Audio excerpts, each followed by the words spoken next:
আমরা প্রায়ই বলি যে মানুষ চেনা খুব কঠিন। আসলে মানুষ চেনার সবচেয়ে কঠিন বিষয় হলো অতিরিক্ত ঘনিষ্ঠতা সবসময় ভালোবাসা নয়, মাঝে মাঝে সেটা কিছু উদ্দেশ্যেরও মুখোশ হতে পারে। সহজ কথা বলতে গেলে দেখবেন বর্তমানে অনেক মানুষই আপনার কাঁধে বা আপনার গলা জড়িয়ে ধরে আপনার সাথে এমনভাবে কথা বলবে, মানে তারা বোঝাতে চায় যে আপনি তাদের খুব অতিরিক্ত কাছের মানুষ, কিন্তু তারা আপনার গলায় বা কাঁধে হাত দিয়ে মিথ্যা অভিনয় করে বা অতিরিক্ত মিথ্যা ঘনিষ্ঠতা দেখিয়ে একটা জিনিসই আপনার কাছে চায়, সেটা হচ্ছে যে আপনার গোপন তথ্য, আপনার টপ সিক্রেট বা আপনার কোনো পরিচিত মানুষের গোপন তথ্য বের করা।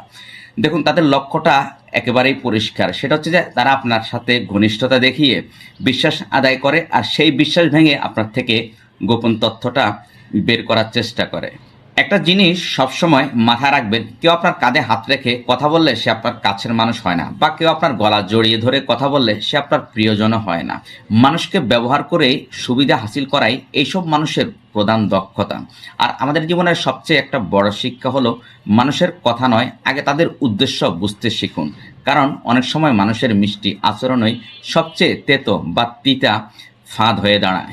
সুতরাং সবসময় সতর্ক থাকুন, কারণ বর্তমানে ভালোবাসার ভান করে অনেক মানুষই আপনার কাছে আসবে শুধুমাত্র আপনার না বলা কথাগুলো শোনার জন্য, আর যেই দিন তাদের উদ্দেশ্য পূর্ণ হয়ে যাবে ঠিক সেদিনই বা সেই মুহূর্তেই তাদের ঘনিষ্ঠতাও হাওয়ার মতো উড়ে যাবে।